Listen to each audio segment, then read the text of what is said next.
Hi friends, ನಮಸ್ತೆ. Welcome to my YouTube channel, Srinidhi YouTube channel.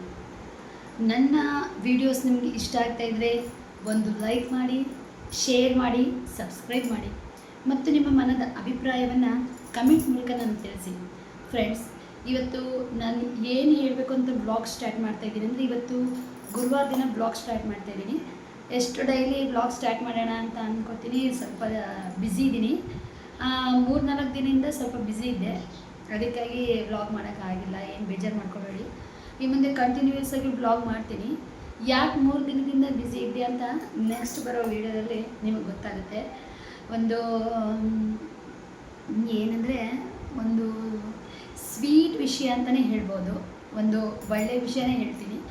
ಆ ಒಂದು ವಿಷಯದಲ್ಲಿ ಸ್ವಲ್ಪ ಬ್ಯುಸಿ ಇದ್ದೆ, ಹಂಗಾಗಿ ವ್ಲಾಗ್ ಮಾಡೋಕ್ಕಾಗಿಲ್ಲ. ಇವತ್ತು ಏನು ಸ್ವಂತ ನಾನು ವ್ಲಾಗ್ ಮಾಡ್ತಾಯಿದ್ದೀನಿ ಅಂತಂದರೆ, ನಾನು ಒಬ್ಬ ರಂಗಭೂಮಿ ಕಲಾವಿದೆ.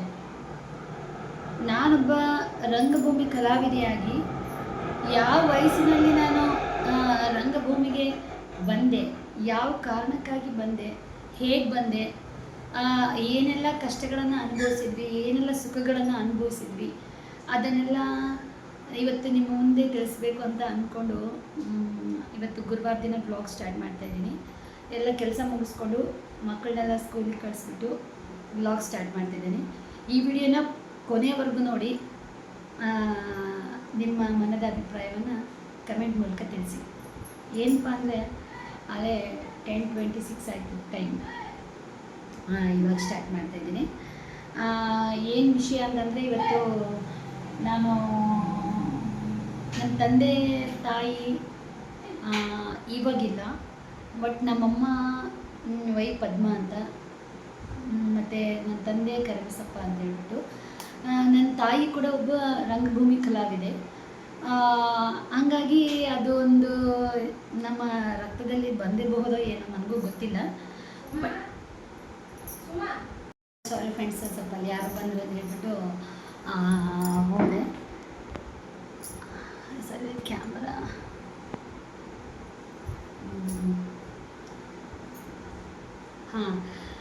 ನಮ್ಮಮ್ಮ ಒಬ್ಬ ರಂಗಭೂಮಿ ಕಲಾವಿದೆ. ಅವ್ರ ಹೆಸರು ಪದ್ಮ, ವೈ ಪದ್ಮ ಅಂದ್ಬಿಟ್ಟು.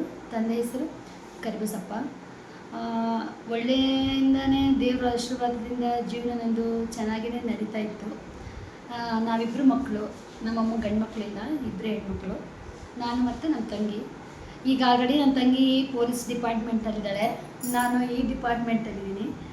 ಅಂದರೆ ರಂಗಭೂಮಿ ಡಿಪಾರ್ಟ್ಮೆಂಟ್ ಅಂತ ಹೇಳ್ಬೋದು.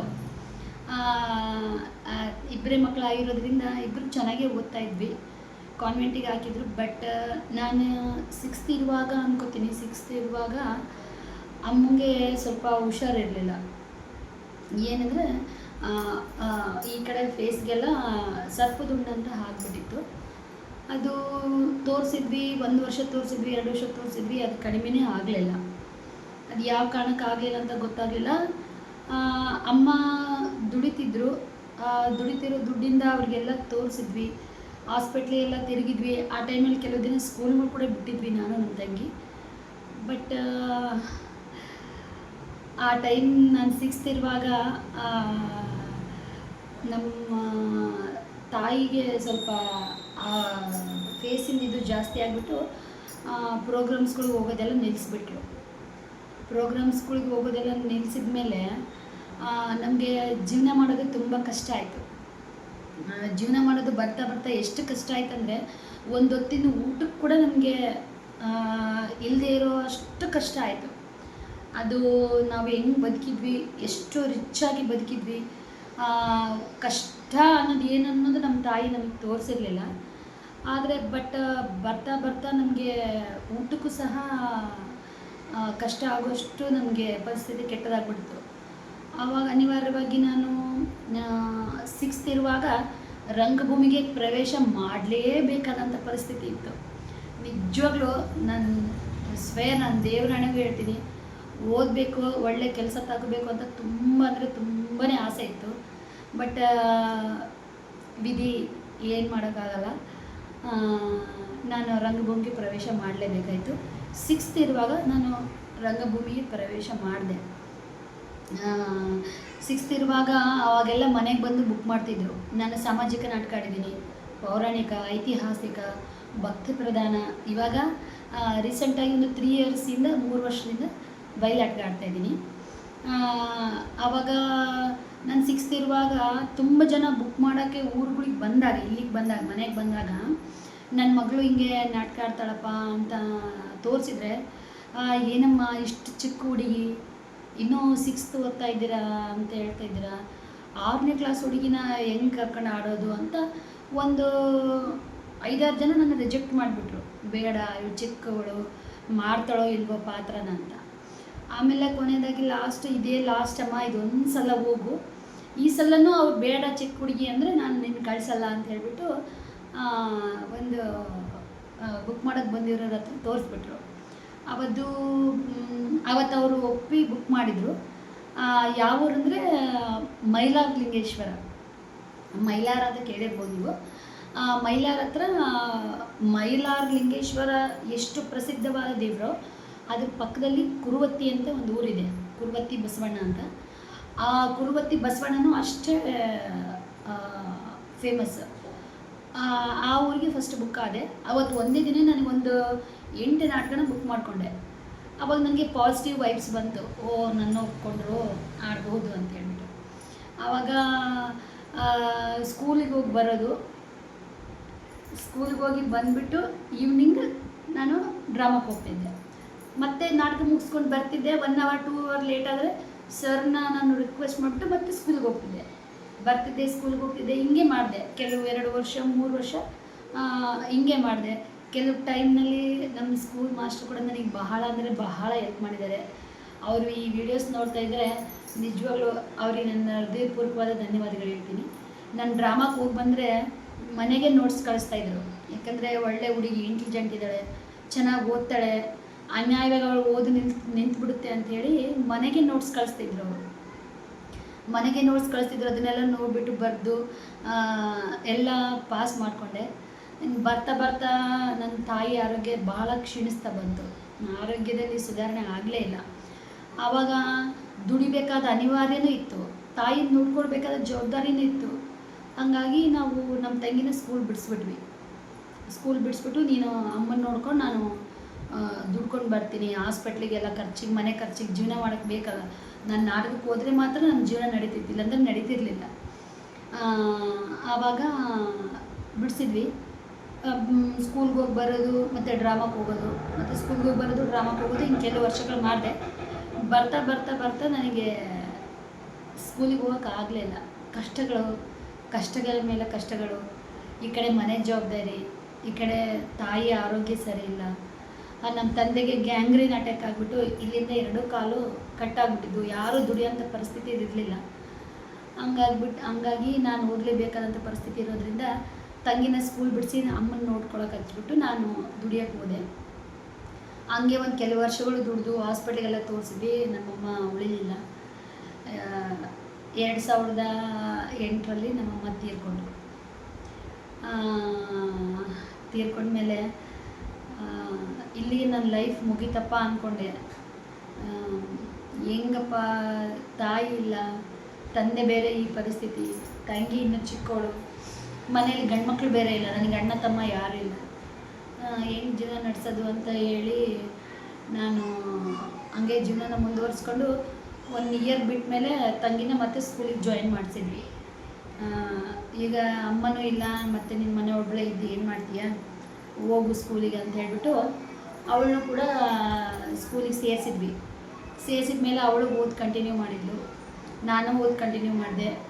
ಅಮ್ಮ ತೀರ್ಕೊಂಡು 1 ವರ್ಷದಲ್ಲೇ ನನಗೂ ಮದುವೆ ಮಾಡಿದರು.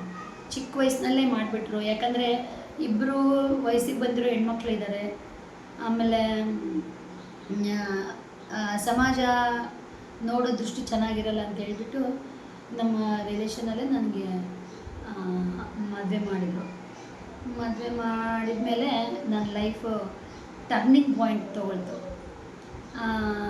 ಯಾಕಂದರೆ ಇದು ಅಲ್ಲಿವರೆಗೂ ನಾನು ಅಷ್ಟು ವರ್ಷ ದುಡಿದ್ರೂ ನನ್ನ ಹತ್ರ 1 ರೂಪಾಯಿನೂ ಇರಲಿಲ್ಲ.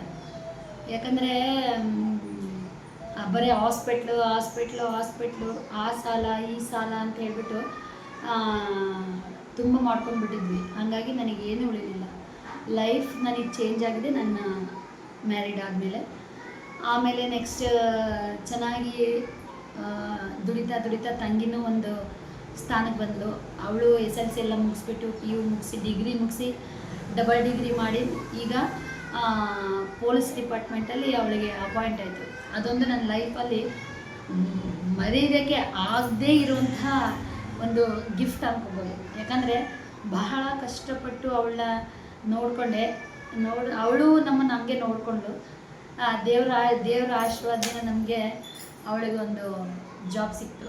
ನೆಕ್ಸ್ಟ್ ಒಂದು 2 ಇಯರ್ಸ್ ಆದಮೇಲೆ ನನಗೆ ನನ್ನ ಫಸ್ಟ್ನೇ ಮಗ ಹುಟ್ಟಿದ. ನನಗೆ 3 ಜನ ಮಕ್ಕಳು. ನನ್ನ ದೊಡ್ಡ ಮಗ ಹುಟ್ಟಿದ ಮೇಲೆ ಮತ್ತು ದುಡಿಮೆನೂ ಚೆನ್ನಾಗಿತ್ತು. ಬರ್ತಾ ನನ್ನ ಲೈಫು ಇನ್ನೂ ಒಂದು ಮೆಟ್ಲು ಮೇಲೆ ಹತ್ಕೊತಾನೆ ಹೋದೆ. ಅವಾಗೆಲ್ಲ ಸಾಮಾಜಿಕ ನಾಟಕ ಅಷ್ಟೇ ಆಡ್ತಾಯಿದ್ದೆ.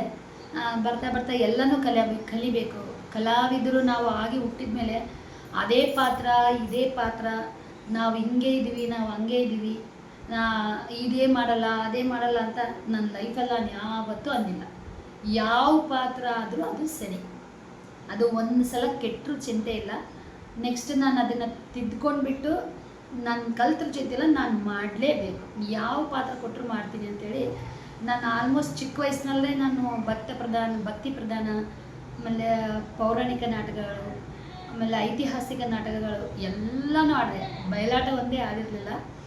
ಅದು ಅದೃಷ್ಟ ಇವಾಗ ಕೂಡ ಬಂತು. ಒಂದು 3 ಇಯರ್ಸ್ ಆಯಿತು ಅದನ್ನು ಆಡ್ತಾಯಿದ್ದೀನಿ. ನೆಕ್ಸ್ಟ್ 2 ವರ್ಷಕ್ಕೆ ಮತ್ತು 2ನೇ ಮಗ ಹುಟ್ಟಿದ. ನೆಕ್ಸ್ಟ್ ಆಮೇಲೆ 5ನೇ ವರ್ಷಕ್ಕೆ 3ನೇ ಮಗ ಹುಟ್ಟಿದ. ಅವನು ಹುಟ್ಟಿದ ಮೇಲೆ ಅಂತೂ ಇನ್ನೂ ಲೈಫ್ ನನಗೆ ಚೇಂಜ್ ಆಯಿತು. ಈಗ ದೇವರ ಆಶೀರ್ವಾದ, ಎಲ್ಲ ನನ್ನ ಅಭಿಮಾನಿಗಳ ಆಶೀರ್ವಾದದಿಂದ ದೇವರು ನನಗೆ ಇವಾಗ ಯಾವುದಕ್ಕೂ ಕೊರತೆ ಮಾಡಿಲ್ಲ. ಲೈಫ್ ಸೂಪರ್ ಎಂಜಾಯ್ ಬಿಂದಾಸಾಗಿದ್ದೀನಿ. ತಂಗಿಗೂ ಹೋದ ವರ್ಷ ಮದುವೆ ಮಾಡಿದೆ. ಈಗ ಅವಳಿಗೂ ಒಂದು ಪಾಪು ಇದೆ, ಹೆಣ್ಣು ಪಾಪು. ನನ್ನ ಬ್ಲಾಗ್ಸಲ್ಲಿ ನೀವು ನೋಡಿರ್ಬೋದು, ಜವಳ ಕಾರ್ಯಕ್ರಮದಲ್ಲಿ ಇರೋದೇ ಅವಳೇ, ನನ್ನ ತಂಗಿ ಮಗಳು. ನೋಡಿಲ್ಲ ಅಂದರೆ ಆ ಬ್ಲಾಗಿಗೆ ಹೋಗಿ ನೋಡಿ. ನನ್ನ ಲೈಫ್ ಈ ಥರ ಟರ್ನಿಂಗ್ ಪಾಯಿಂಟ್ ತಗೊಂತು. ಈಗ ನಾನು ಹೇಳ್ಕೊಳೋದಲ್ಲ, ಇಷ್ಟು ವರ್ಷ ನನ್ನ ದುಡಿಮೆಯಲ್ಲಿ ನಾನು ಏನೆಲ್ಲ ಮಾಡಿದೆ, ಏನೆಲ್ಲ ತೊಗೊಂಡೆ, ನನ್ನ ಮಕ್ಕಳಿಗಾಗಿ ನಾನು ಏನೆಲ್ಲ ಮಾಡಿದ್ದೀನಿ, ನಾನು ಏನೆಲ್ಲ ಲೈಫ್ನಲ್ಲಿ ಅಚೀವ್ ಮಾಡಿದ್ದೀನಿ ಅಂತ ಹೇಳ್ಬಿಟ್ಟು ಅದಕ್ಕಾಗಿ ಒಂದು ಬ್ಲಾಗ್ ಮಾಡಿ ನೆಕ್ಸ್ಟ್ ಬ್ಲಾಗಲ್ಲಿ ನಾನು ತಿಳಿಸ್ತೀನಿ. ಮತ್ತು ಇದರಲ್ಲಿ ನಿಮ್ಗೆ ಏನಾದರೂ ಪ್ರಶ್ನೆ ಕೇಳಬೇಕಂತಿದ್ರೆ ದಯಮಾಡಿ ಕಮೆಂಟ್ ಮೂಲಕ ಪ್ರಶ್ನೆ ಕೇಳಿ. ಅದಕ್ಕೆ ನೆಕ್ಸ್ಟ್ ಒಂದು ವಿಡಿಯೋದಲ್ಲಿ ನಿಮಗೆ ಉತ್ತರ ಕೊಡ್ತೀನಿ. ನಾಳೆ ಶುಕ್ರವಾರ ಆಗಿರೋದ್ರಿಂದ ವರಮಹಾಲಕ್ಷ್ಮಿ ಹಬ್ಬ ಇದೆಯಲ್ವಾ, ಅದಕ್ಕೆ ಕಳಸ ತೆಗಿಯೋಕ್ಕೆ ಬರಲ್ಲ ಅಂತ ಹೇಳ್ಬಿಟ್ಟು ಇವತ್ತೇ ದೇವರಿಗೆ ಎಲ್ಲ ಕ್ಲೀನ್ ಮಾಡಿಕೊಂಡು ದೇವ್ರ ಸಾಮಾನೆಲ್ಲ ತೊಳ್ಕೊಂಡ್ಬಿಟ್ಟು ನಾಳೆ ಪೂಜೆಗೆಲ್ಲ ರೆಡಿ ಮಾಡ್ಕೊಳ್ತಾ ಇದ್ದೀನಿ. ನಿಮ್ಮೆಲ್ರಿಗೂ ವರಮಹಾಲಕ್ಷ್ಮಿ ಹಬ್ಬದ ಶುಭಾಶಯಗಳು. ಇವರು ನನ್ನ ಕಲಾಗುರುಗಳಾದಂತಹ ಪುಟ್ಟರಾಜ ಗವಾಯಿಗಳು.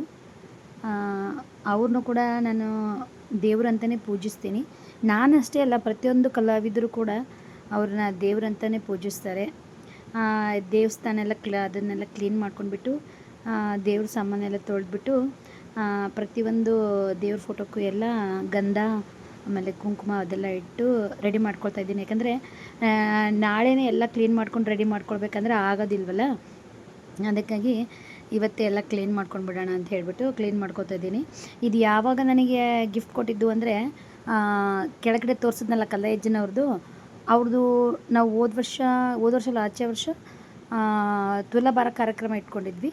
ಆವಾಗ ಅವರು ನನಗೆ ಸನ್ಮಾನ ಮಾಡಿಬಿಟ್ಟು ಅದನ್ನು ಉಡುಗೊರೆಯಾಗಿ ಕೊಟ್ಟಿದ್ದರು. ಅದೊಂದು ನೆನಪಿಗೆ ಹಾಗೆ ಇಟ್ಕೊಂಡಿದ್ದೀನಿ. ರಾಮಾಯಣ ಬುಕ್ ಓದೋಣ ಅಂತ ತಂದಿದ್ದೀನಿ. ಯಾವಾಗ ಓದ್ತೀನೋ ಗೊತ್ತಿಲ್ಲ, ಓದೋವರೆಗೂ ಪೂಜೆ ಮಾಡ್ತೀನಿ ನೋಡಿ. ಕೊನೆಗೆ ಲಾಸ್ಟ್ ಈ ಥರ ಎಲ್ಲ ರೆಡಿ ಮಾಡಿದೆ. ನೆಕ್ಸ್ಟ್ ನಾಳೆ ವರಮಹಾಲಕ್ಷ್ಮಿ ಹಬ್ಬದ ವ್ಲಾಗ್ ಹೇಗಿರುತ್ತೆ ಅಂತ ನೋಡಿ, ಅದನ್ನು ಶೇರ್ ಮಾಡ್ತೀನಿ ಮಾರ್ನಿಂಗಿಂದ ರೊಟೀನ್. ಎಲ್ರಿಗೂ ಕೂಡ ವರಮಹಾಲಕ್ಷ್ಮಿ ಹಬ್ಬದ ಆರ್ಥಿಕ ಶುಭಾಶಯಗಳು.